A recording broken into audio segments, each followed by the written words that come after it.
நாயின் ஊர் வாசல் அருகே எப்படி அந்த மரண ஊர்வலம் ஒரு மகிழ்ச்சியின் துதி ஊர்வலமாய் அது எப்படி அது மாறினது?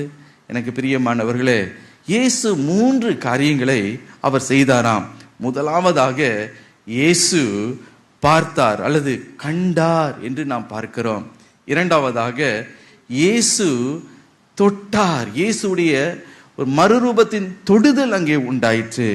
மூன்றாவதாக இயேசு பேசினார், இயேசுவின் வார்த்தைகள் அந்த காரியத்தை மறுரூபத்தை கொண்டு வந்தது. ஆம் பிரியமானவர்களே, இந்த 3 கிரியைகளையும் தேவன் இன்றைக்கு உங்களுடைய வாழ்க்கையில் அவர் நிறைவேற்ற வேண்டும் என்று விரும்புகிறார்.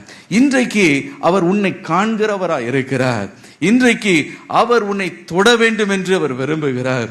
மூன்றாவதாக இன்றைக்கு தமது உயிர்ப்பிக்கிற வார்த்தையை உன்னுடைய வாழ்க்கையில் அவர் பேச வேண்டும் என்று அவர் விரும்புகிறார். ஹல்லேலூயா.